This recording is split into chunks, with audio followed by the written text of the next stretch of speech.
दोस्तों, क्या ऐसा हो सकता है कि आपका फ्यूचर खुद आकर आपको ये बताए कि आपको क्या करना चाहिए और क्या नहीं? और क्या प्रैक्टिकली ये पॉसिबल भी है? तो दोस्तों, आज की कहानी एक ऐसे ही लड़के के बारे में है जिसका नाम है एलियट। स्वागत है दोस्तों आप सभी का सिनेमा सारांश पे। आज जो कहानी हम सुनने वाले हैं उसका नाम है द ओल्ड एज। कहानी का नाम थोड़ा अजीब हो सकता है, लेकिन दोस्तों कहानी अच्छी है, इंस्पिरेशनल है। दोस्तों, ये कहानी एलियट की है। एलियट जिसकी उम्र आज 18 साल की वो हो गई है और अपने दोस्तों के साथ वो बोट राइड पर है। इसके पास एक अपनी बोट है और दो लड़कियां जो इसकी खास दोस्त है, उनके साथ ये एक लड़की को मिलने के लिए जा रही है। और ये जो लड़की जिससे वो मिलने जा रही है, ये एलियट की गर्लफ्रेंड थी।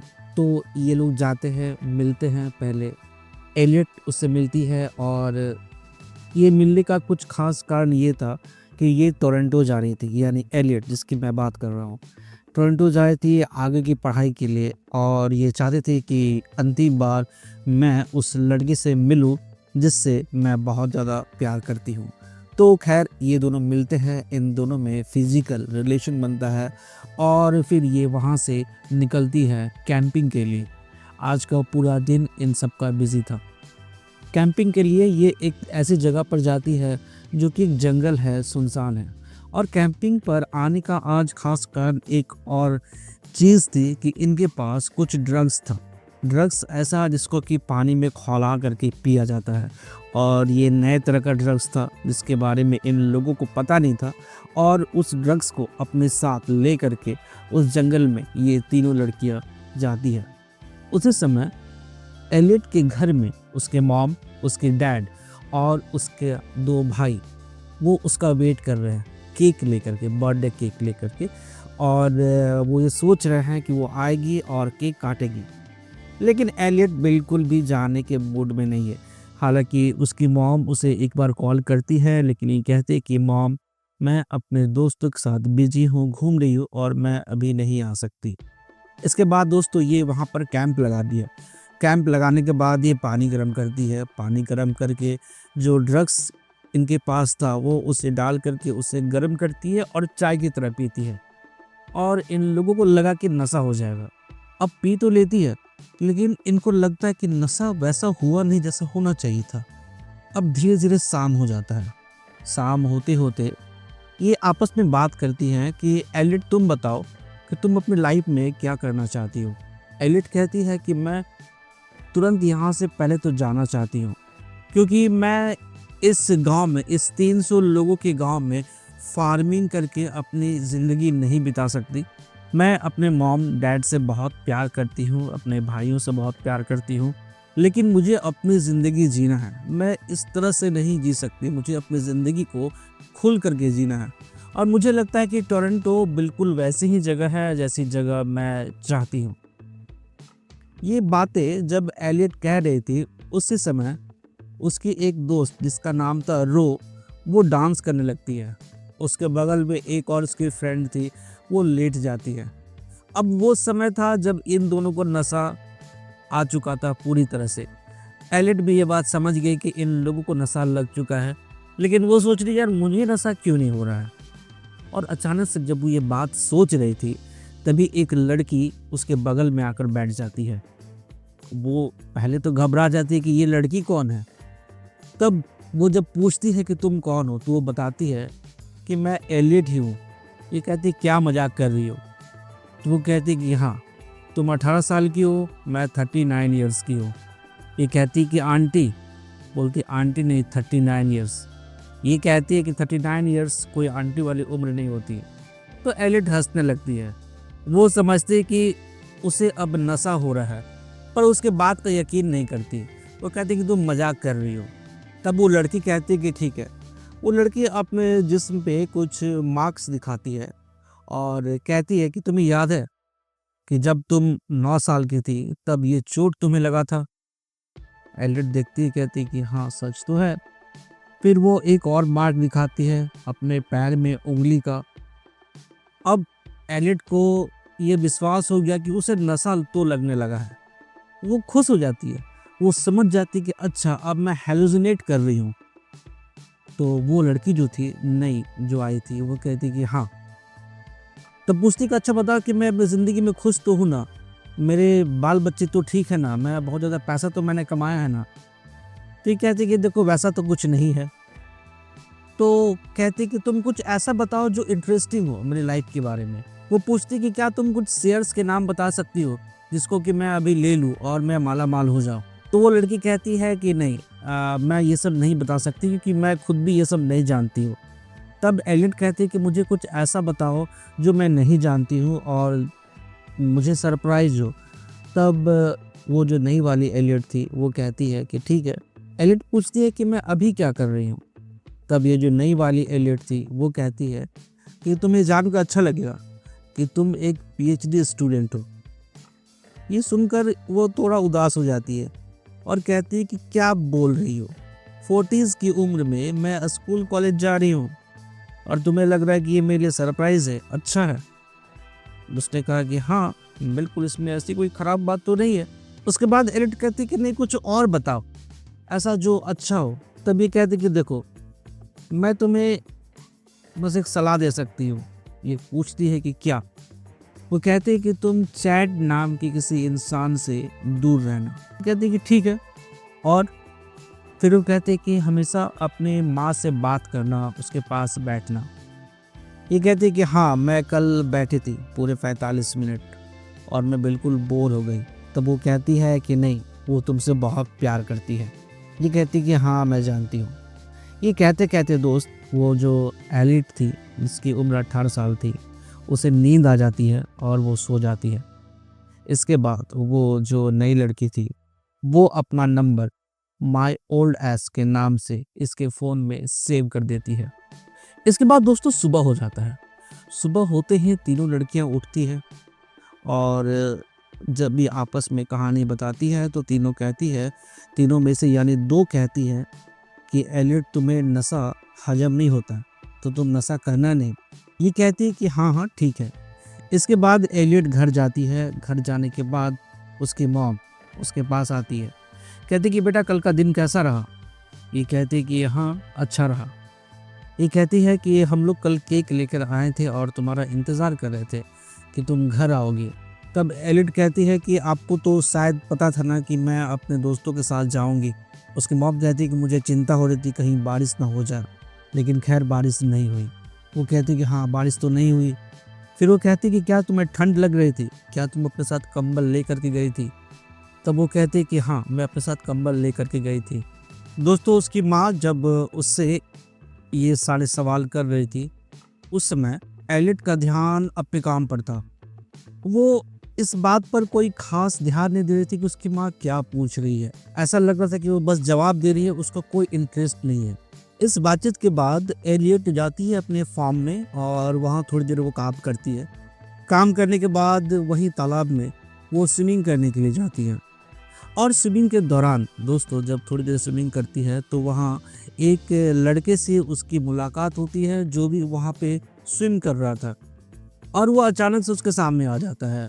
ये पूछती है कि तुम मुझे स्विम करते हुए देख रहे थे। ये कहता है कि नहीं ऐसा कुछ भी नहीं है।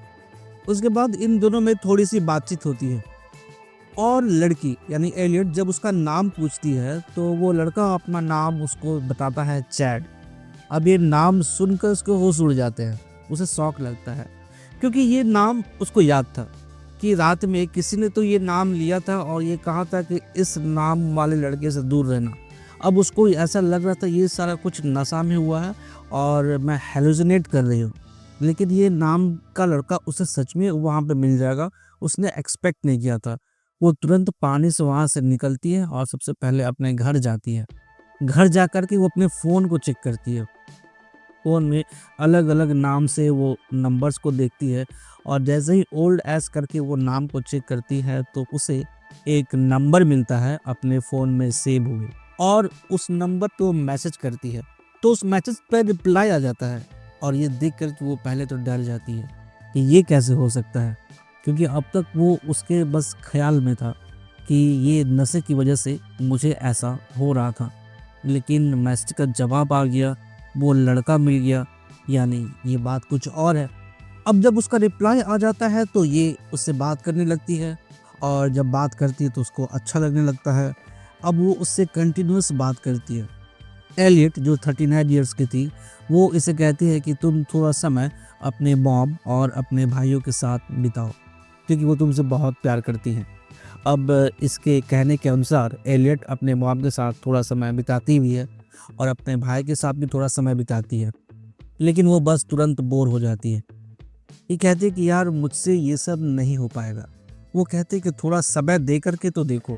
लेकिन इन सब के दरमियान उसकी मुलाकात उस लड़के चैड से बार बार हो जा रही थी, और इसकी जो दूसरी मुलाकात उस लड़के से हुई वो भी स्विमिंग करने के दरमियान ही हुई। वो लड़का कहता है कि तुम्हारे पास एक बोट है ना जो खराब है अभी। ये कहती कि तुम्हें कैसे पता कि मेरे पास बोट है, क्या तुम मुझ पर नज़र रख रहे हो। ये कहता है कि नहीं, यहाँ काम करता हूँ तो मुझे पता है कि हाँ तुम्हारे पास एक बोट है और तुम बिल्कुल अपने फादर की जैसे दिखने में हो। ये बात सुन करके एलिट खुश होती है। एलिट को वो लड़का बात करने में तो अच्छा लगने लगा था। पहले तो वो मना करती है कि हाँ बोट है। चैट कहता है कि मैं उस बोट को बना सकता हूँ अगर तुम चाहो तो। पहले तो ये मना करती है, लेकिन फिर मान जाती है कि ठीक है बना देना। फिर अगले दिन चैट उसके बोट को बनाता है और बनाते वक्त उससे बात करता है। कहता है कि क्या तुम फार्म को टेक ओवर करने के बारे में सोच रही हो। ये कहती है कि मुझे फार्मिंग करना पसंद नहीं है और मेरा जो छोटा भाई है वो फार्मिंग करना चाहता है, तो मैं चाहती हूँ कि वो ये काम करे और मैं बाहर जाकर पढ़ना चाहती हूँ, कुछ करना चाहती हूँ। फिर इन दोनों में थोड़ी देर बात होती है और फिर एलियट वहाँ से चली जाती है। ये जब भी उस लड़के से मिलती है तो उसे एलियट 39 की बात हमेशा याद आती है कि तुम्हें चैड से दूर रहना है, उसके बारे में नहीं सोचना है या उससे बात नहीं करना है।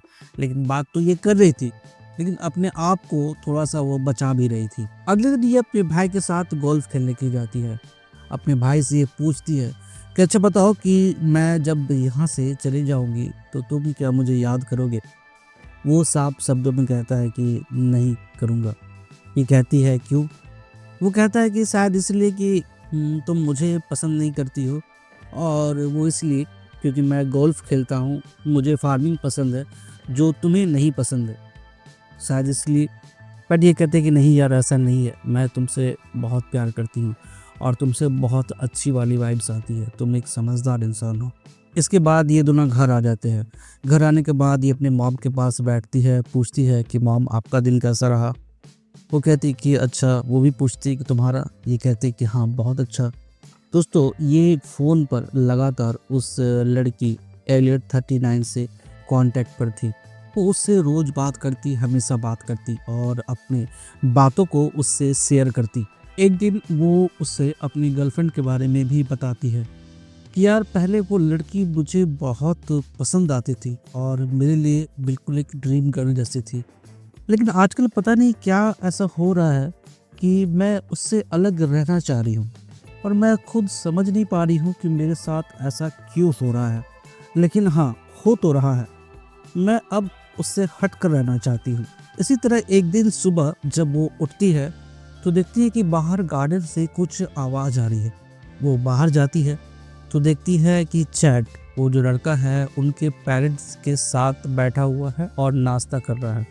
एक्चुअली उस लड़के के जो दादाजी थे उनको ये लोग अच्छे से जानते थे और इसलिए ये साथ बैठकर नाश्ता कर रहे थे। जहाँ एलियट भी जाती है, बैठती है, इन लोगों में थोड़ी बातचीत होती है। हालांकि किसी को ये पता नहीं था कि चैड और एलियट एक दूसरे को पहले से जानते हैं। पर एलियट थोड़ा वहाँ से भागना चाह रही थी, तो वो अपने भाई को कहती है कि क्या हम गोल्फ खेलने चले। और उसका जो भाई था वो चैड को इनवाइट करता है, क्या गोल्फ खेलने चलोगे। चैट कहता है कि ठीक है, अगर किसी को कोई दिक्कत नहीं है तो खेल सकते हैं। इसके बाद दोस्तों ये तीनों गोल्फ खेलने के लिए मैदान में जाते हैं और गोल्फ के दरमियान इन दोनों में बातचीत होती है, जहाँ पर चैड उससे फार्मिंग के बारे में पूछता है। तो उसका भाई कहता है कि फार्मिंग मुझे पसंद तो है, लेकिन डैड सारा फार्म जो है वो बेच रहे हैं। ये बात जैसे ही उसके कानों में जाती है, यानी एलियट के कानों में जाती है, वो ये पूछती है कि डैड ये सारा फार्म बेच रहे हैं, पर क्यों। ये कहता है कि इसका जवाब तो मेरे पास भी नहीं है क्यों। मैं चाहता हूँ कि वो ऐसा ना करे, लेकिन ये सच है कि वो ये फार्म बेच रहे हैं। ये तुरंत वहाँ से भागते हुए अपने घर आती है और अपने डैड के पास जाती है, पूछती कि डैड आप ये फार्म बेच रहे हैं? वो कहते हैं कि हाँ बेटा ये बात तो सही है कि मैं फार्म बेच रहा हूँ। और वो कहते हैं क्यों? तब वो कहते कि मुझे लगा नहीं था कि तुम्हें ये बात सुन करके इतना बुरा लगेगा, क्योंकि तुम कभी घर में रहते ही नहीं हो और हमेशा घर से बाहर जाने की बात करती हो। एलियट गुस्सा होकर कहती है कि अगर बाहर जाने की बात करती हूँ इसका मतलब ये तो नहीं कि घर वापस ही नहीं आऊँगी। लेकिन उन्हें कहा कि देखो इतना अच्छा ऑफर मिला कि मैं इनकार नहीं कर सका। इस बार की फसल काटने के बाद हम अगले साल ये सारा फार्म उनको दे देंगे। इस बात से एलियट बहुत नाराज हो जाती है। एलियट इस फार्म बेचने वाले फैसले से बहुत नाराज थी, तो वो अपने दोस्त को कॉल करती है। दोस्ती यानी एलियट 39 को वो मैसेज करती है, लेकिन उसका रिप्लाई नहीं आता।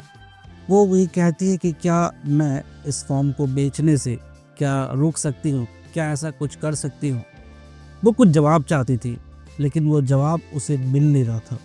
वो उदास रहने लगी, अपसेट रहने लगी।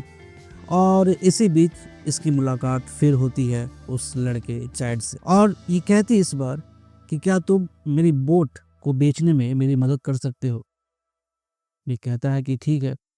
फिर ये दोनों बोट से कहीं जाते हैं, दोनों में कुछ बातें होती है और इन बातों के दरमियान लड़की थोड़ा लड़के के और पास आ जाती है। ये दोनों एक मोमेंट पर एक दूसरे को किस कर लेते हैं, लेकिन फिर अचानक से लड़की को बात याद आती है कि मुझे चैट से दूर रहना है। तो फिर उसे कहती है कि देखो मुझे डेंटिस्ट के पास जाना है अभी मेरे दांतों को दिखाने के लिए, तो मैं जा रही हूँ। ये कह करके वहाँ से वो निकल जाती है। वो वहाँ से निकलती है और सीधे अपने दोस्त के पास जाती है और उससे वो ड्रग्स लेती है, क्योंकि उसे लगा कि उसको लेने के बाद ही शायद मैं उससे मिल सकूंगी। और फिर ये जंगल आ जाती है, तो उसकी दोस्त भी इसके साथ आती है। वो उसका साथ नहीं छोड़ती, ये ड्रग्स लेती है और लेने के बाद बहुत इंतज़ार करती है, लेकिन इसकी मुलाकात उस लड़की से नहीं हो पाती है। और जैसे से रात होती है तो जो चैट को कॉल कर देती है और उससे कहती है कि ये अपने दिल की बात तुमसे करना चाहती है और इसीलिए तुम इस जगह पर आ जाओ। तो उस जगह पर वो चैट को बुला लेती है और खुद वहाँ से निकल जाती है। पर उस दिन भी कुछ खास बात होती नहीं है और ना ही उसकी मुलाकात उस एलियट 39 से होती है। फिर अगले दिन ये अपने दोस्त जॉ से मिलती है और कहती है कि यार एक बात है जो मेरे दिमाग में, जो मैं तुमसे कहना चाहती हूँ। बस कुछ कहना नहीं, तुम बस मेरी बातों को सुनो। वो कहती है कि ठीक है बोलो। तभी कहती है कि मुझे हमेशा से लड़कियां पसंद थी और जैसा कि तुम जानती हो मेरी गर्लफ्रेंड के बारे में, लेकिन पता नहीं कुछ दिनों से कुछ मेरे साथ अजीब सा हो रहा है। एक लड़का है और वो मुझे बहुत पसंद आ रहा है। मैं कितना भी अपने आप को उससे रोकने की कोशिश कर रही हूँ, लेकिन ऐसा मैं कर नहीं पा रही हूँ। मुझे वो बहुत पसंद है, वो लड़का बहुत अच्छा है। तो उसके दोस्त कहते हैं कि ठीक है, अगर तुमको वो अच्छा लगता है तो आगे बढ़ जाओ। तभी कहते कि नहीं, मैं आगे नहीं बढ़ सकती। अपने दोस्त से बात करने के बाद वो घर जाती है। घर जाने के बाद फिर अपने छोटे भाई से सबसे पहले तो वो मिलती है और मिलकर उससे बातें करती है। उसके बाद अपनी मॉम के पास जाती है, मॉम के पास बैठती है। उसकी मॉम उसके बारे में कुछ बताती है कि याद है कि तुम बचपन में बहुत डिमांडिंग हुआ करती थी। तुम बिना मेरी गोद की सोती ही नहीं थी जब तक कि तुमको ट्विंकल ट्विंकल गाना पूरा ना सुना दो। एक बार तो करीब 45 मिनट तक तुम मेरे गोद पे थी और सो ही नहीं रही थी। मेरा शरीर पूरी तरह से दर्द कर रहा था। तब एलिट ने कहा कि आपने मुझे उसी हालत में छोड़ क्यों नहीं दिया। तब इन्होंने कहा कि मैं माँ होना कैसे छोड़ दूँ, फिर भी मैं तुम्हें अपने पास रखी और तुम्हें सुलाई धीरे धीरे करके। फिर एक दिन ऐसा आया जब तुम मेरे बिना सोने लगी, तो इस बात की खुशी हुई कि चलो अब मेरी बेटी मेरे बिना सोने लगी है। लेकिन दूसरे ही पल इस बात का बहुत बड़ा दुख भी हुआ कि अब शायद उसे मेरी गोद की ज़रूरत नहीं है। ये बातें होने के बाद दोस्तों दोनों बहुत इमोशनल हो जाती है। इसके अगले दिन एलियट अपने दोनों दोस्तों को चैड से मिलवाने के लिए लेकर के जाती है। चैड से मिलने के बाद दोनों को अच्छा लगता है। चैड चूँकि उनका बोट को बिकवा रहा था, तो उसने बोट को अच्छे से साफ करके रखा था। ये देख करके एलियट बहुत खुश होती है।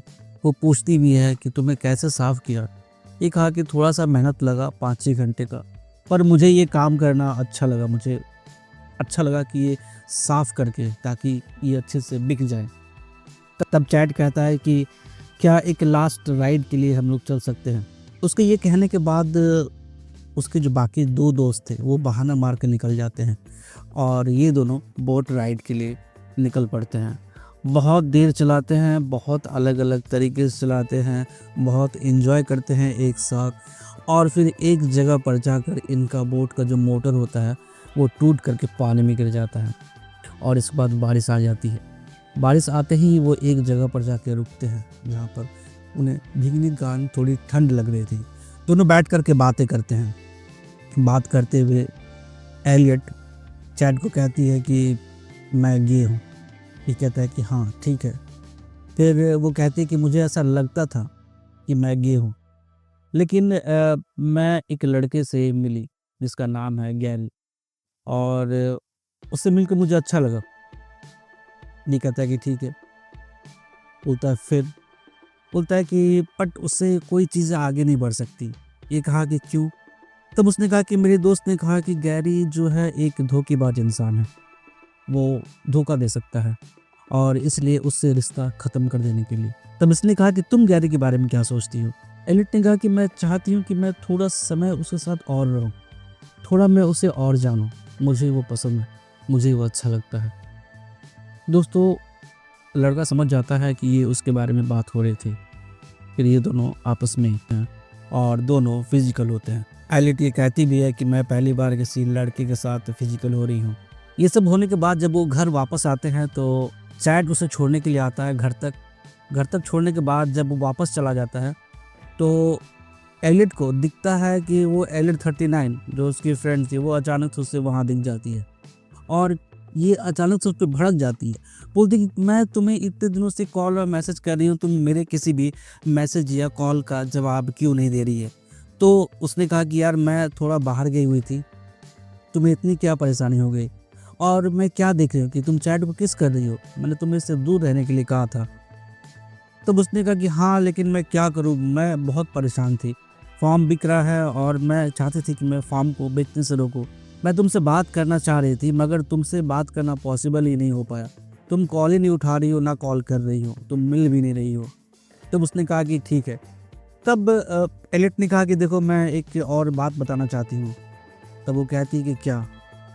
तब वो कहती है कि देखो मैं चैट के साथ फिजिकल रिलेशन में आ चुकी हूँ और मुझे अच्छा लगता है, मैं उससे बहुत प्यार करती हूँ। तब वो लड़की एलियट 39 उसको अगेन मना करती है कि तुम उससे प्यार मत करो।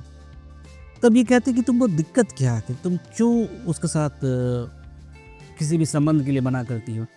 क्या वो धोखेबाज है? क्या वो आगे कुछ ऐसा करेगा जिसकी वजह से मैं प्रॉब्लम में फंस जाऊंगी? ये कहते कि मैं नहीं बता सकती। तब ये फोर्स करते कि नहीं तुम्हें बताना तो पड़ेगा, तुम बताओगे आखिर क्या बात है, क्योंकि मैं उसके बिना नहीं रह पा रही हूँ, मैं उससे बहुत प्यार कर रही हूँ और तुम बार बार वो चीज़ के लिए मना करती हो। तो उसने कहा कि देखो मैं नहीं बता सकती, लेकिन एलिट उसे बार बार फोर्स करती है उसे बताने के लिए। तब जाके वो कहती है कि चैड मर जाएगा, समय से पहले मर जाएगा, तुम्हें छोड़कर चला जाएगा। ये बातें सुनते ही वो बिल्कुल शौक में चली जाती हैं। किसने क्या कह दिया?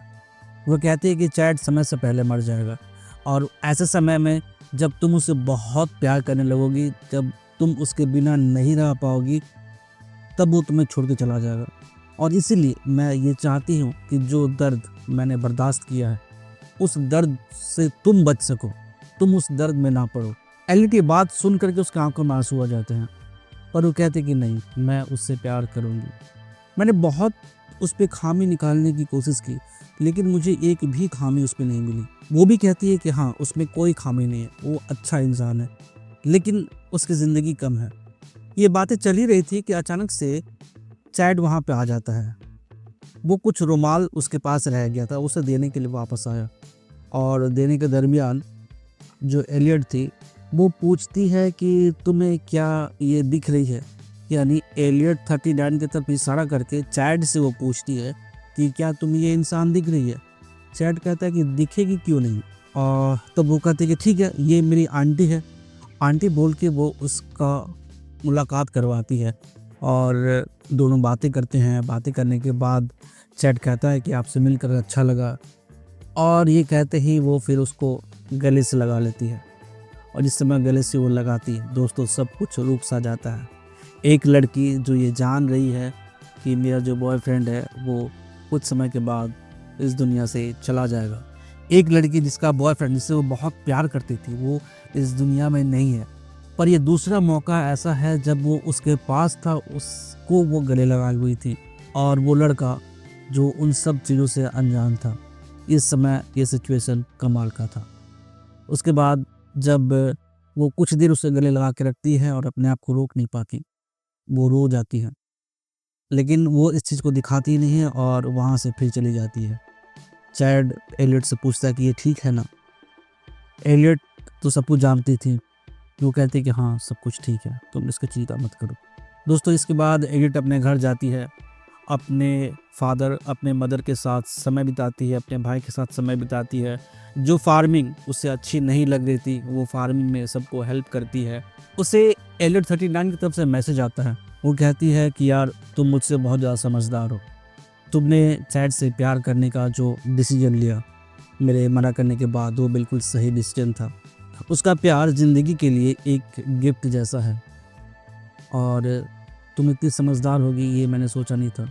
तुम अपनी ज़िंदगी को जियो, तुम किसी के बारे में सोचो नहीं, ना आज के बारे में ना कल के बारे में। तुम बस अपनी लाइफ को एंजॉय करो, और यही तुम्हारे लिए अच्छा है। इसके बाद दोस्तों एलियट खुश रहती है, अपने फैमिली के साथ रहती है, और ये कहानी दोस्तों यहीं पर ख़त्म हो जाती है। उम्मीद करता हूँ कि ये कहानी दोस्तों आपको अच्छी लगी होगी। इस कहानी का एक ही मकसद है, वो ये बताना कि हो सकता है कि आपके जीवन में कुछ कठिनाई आई हो, कुछ मुश्किलें आई हो, लेकिन आपके जीवन में कुछ अच्छा भी हो सकता है। आपको अच्छी तरह से सोचना पड़ेगा, पॉजिटिव सोचना पड़ेगा। आप कुछ बदल नहीं सकते हैं जो कुछ भी हो रहा है, लेकिन उसी में अपने आप को रख सकते हैं और अपनों का साथ दे सकते हैं। जो आपके साथ है, आपके मॉम डैड या जितने भी लोग आपकी फ़िक्र करते हैं, आपको उनकी फ़िक्र होनी चाहिए, क्योंकि वो कब आपकी ज़िंदगी से चले जाए ये आपको पता नहीं है, और वो फिर कभी वापस नहीं आएंगे, आप चाहे लाख चाहो। तो इसीलिए सबके साथ रहिए, प्यार से रहिए, और अपनी ज़िंदगी को खुशी से जिए। दोस्तों ये कहानी आपको कैसी लगी मुझे कमेंट करके ज़रूर बताइएगा, और इस तरह की कहानी अगर आप सुनना चाहते हैं, या कोई ऐसी फ़िल्म जिसका नाम आपको याद है और आपने अभी तक देखा नहीं है, तो वो कमेंट करके मुझे बताइएगा। मैं उस फ़िल्म का एक्सप्लेनेशन आपके लिए ज़रूर लेकर के आऊँगा। और मिलता हूँ दोस्तों मैं अगले वीडियो में। तब तक इस वीडियो में बने रहने के लिए बहुत बहुत धन्यवाद।